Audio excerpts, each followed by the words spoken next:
Quels sont les enseignements à tirer de cette compétition et quel bilan, quelle perspective? Pour en parler, nous avons deux invités avec nous, le ministre délégué des Sports et du cadre de vie, Mec Silas, et El Hadj Diouf, que vous connaissez, international sénégalais.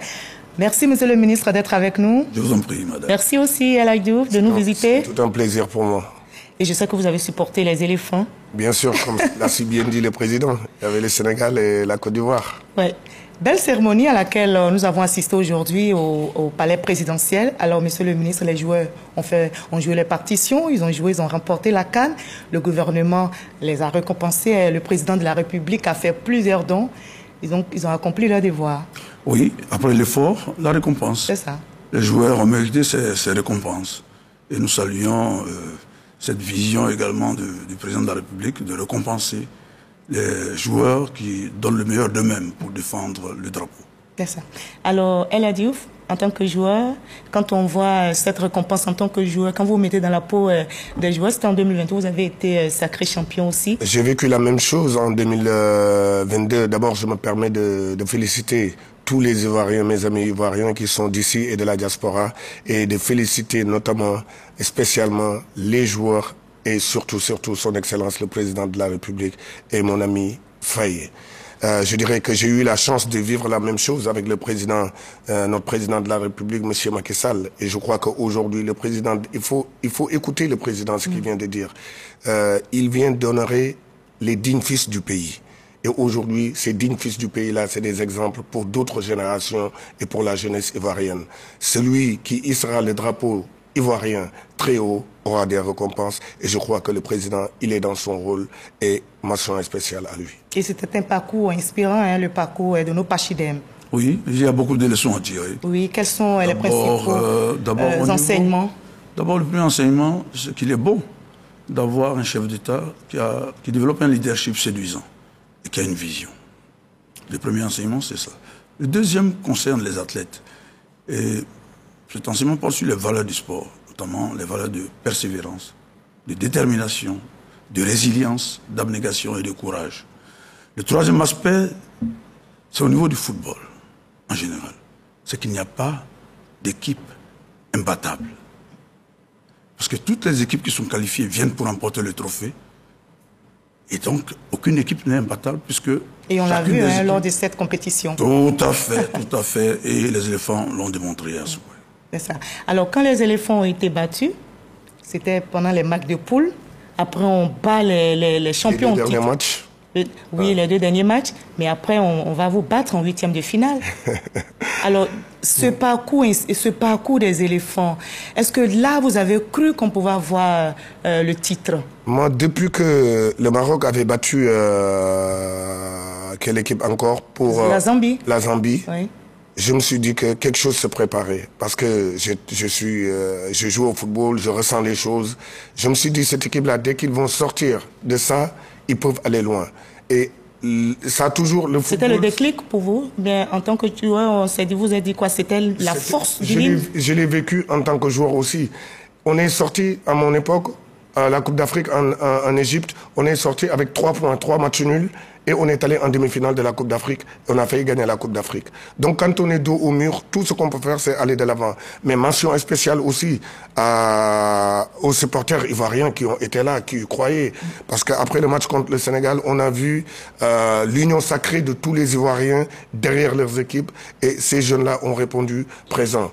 Comme quoi que vous avez donné une belle leçon au monde entier, comme quoi il faut jamais, jamais, jamais... baisser les bras. Baisser les bras et la victoire sera toujours au bout et c'est ce que vous avez su faire. Alors, monsieur le ministre, on a entendu le capitaine des éléphants, Mas Gradel, aujourd'hui dire il y avait cette force que leur a donnée le président de la République qui les a soutenus, même quand, bon, d'autres l'ont dit, hein, Mas Gradel a dit, quand des Ivoiriens leur ont tourné le dos, mais le chef de l'État est resté confiant. C'était un mot fort qu'il a prononcé aujourd'hui. Est-ce que vous pensez que c'est cela qui les a vraiment boostés? Oui, si vous avez le soutien du chef de l'État, vous pouvez tout faire. Et le président de la République a agi en bon père. Il leur a envoyé un message de soutien. Et ce message était suffisant pour les booster, pour booster leur engagement. Et le président a bien fait. Il a si bien fait que les éléphants ont redoublé d'ardeur et ont éliminé le Sénégal tenant du titre, ont battu le Mali, ont éliminé la RDC et ont remporté la finale sur un air de revanche et de rectification. Face au Nigeria. Face au Nigeria. Et c'était la plus belle CAN jamais organisée. D'aucuns disaient que ce n'était pas aussi prétentieux de notre part.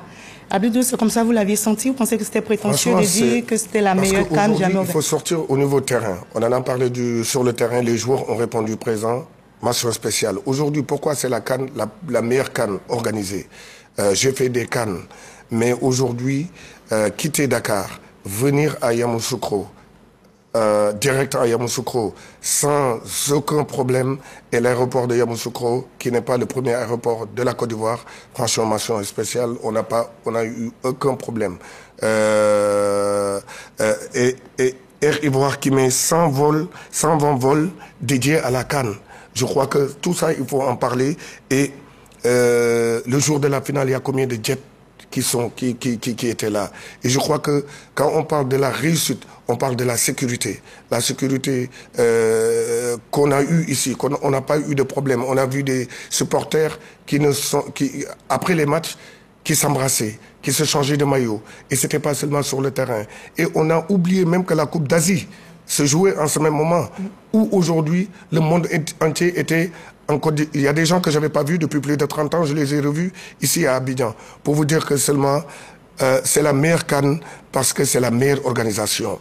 Aujourd'hui, les infrastructures que vous nous avez mis, ce qu'on a vu, moi quand je voyais Abidjan le soir, je voyais New York. Oui. C'était tellement beau et que la cerise sur le gâteau, c'est que vous avez gagné la coupe. Mais il ne faut pas oublier que aussi, on ne voulait même pas que la CAN s'arrête parce que on était la preuve, vous êtes là, vous êtes resté. Très bien accueillis. Et c'était donc la CAN de l'hospitalité ou l'accueil était aussi très bien? L'accueil était bien et que au niveau football aussi, technique sur le terrain, les joueurs ont répondu présent et que la CAF aussi a joué son rôle. Parce que la CAF aussi, il ne faut pas l'oublier, la CAF a augmenté aussi les primes parce que quand le Sénégal était champion d'Afrique, la CAF avait donné 5 millions et aujourd'hui, c'est 7 millions et la CAF va continuer aussi à travailler. Même les équipes supposées petites, aujourd'hui, on les a vues très grands et c'était ça la magie de la Coupe d'Afrique. Et je veux aussi ajouter que cette CAN a tenu toutes ses promesses parce qu'elle a réussi à relever tous les défis. Défi de la mobilisation, de la sécurité, de la restauration. Et tous les stades ont presque fait le plein. Tous les stades ont pendant les compétitions. Presque fait le plein. C'est extraordinaire. C'est la plus belle CAN jamais organisée. Bravo au président de la République. Et on a vu également, aujourd'hui on a entendu le président de la FIFA faire aussi des plaidoyers. Oui. 2 éléments essentiels. Il a parlé de la gestion de l'héritage. Il faut entretenir tous ces beaux stades dont parle aussi Aldou Diouf et tous les étrangers qui sont venus visiter nos beaux stades. Et il y a aussi la question de la formation. Qu'est-ce qui est prévu pour ces 2 défis à relever? Au niveau de la gestion de l'héritage, en accord avec les ministres Touré et Kofi Nguessan, nous avons entrepris de former 5000 jeunes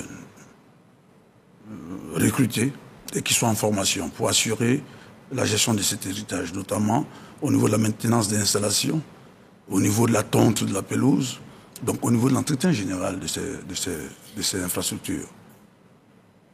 Et ces jeunes seront formés au métier du sport et donc vont assurer la gestion de cet héritage sous notre contrôle. Il faut dire que ces infrastructures relèvent de la compétence de l'Office national des sports.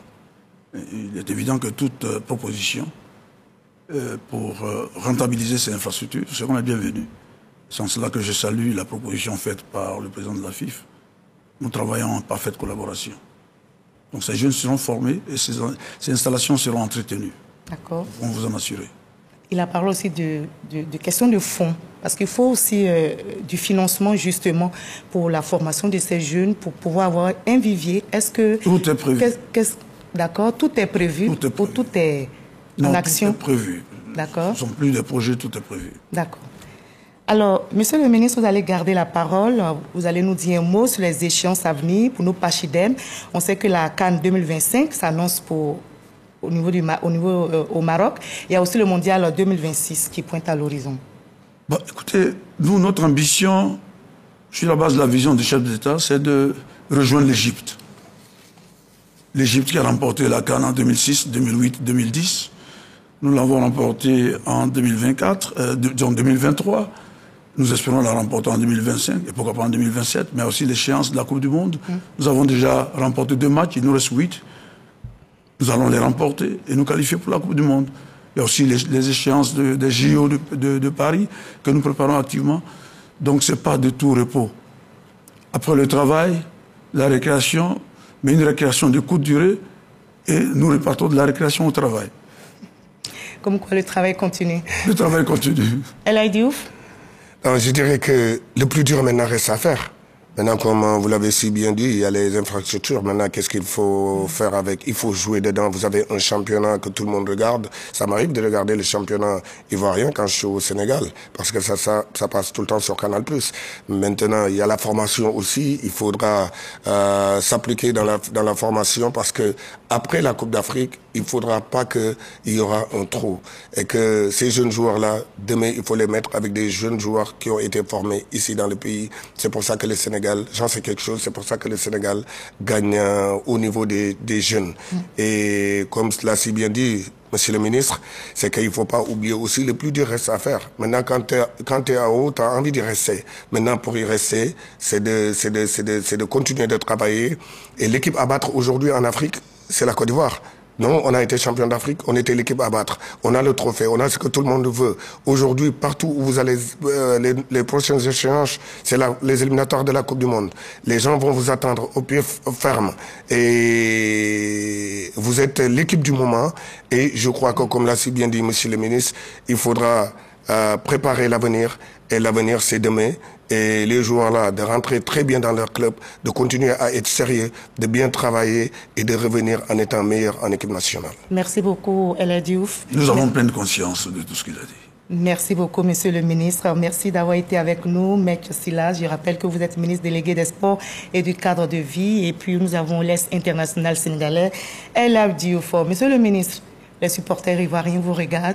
Vous les rassurez. Nos stades vont garder donc cette embellie, leur éclat, et la formation sera également accentuée, assurée. Merci beaucoup. Mais ça, c'est pas seulement pour le ministre. J'aimerais bien parler de l'entretien, parce que l'entretien, c'est nous tous. Oui. Aujourd'hui, les joueurs qui doivent jouer dans les stades doivent se dire que c'est notre bijou. Demain, nos petits frères vont jouer dedans.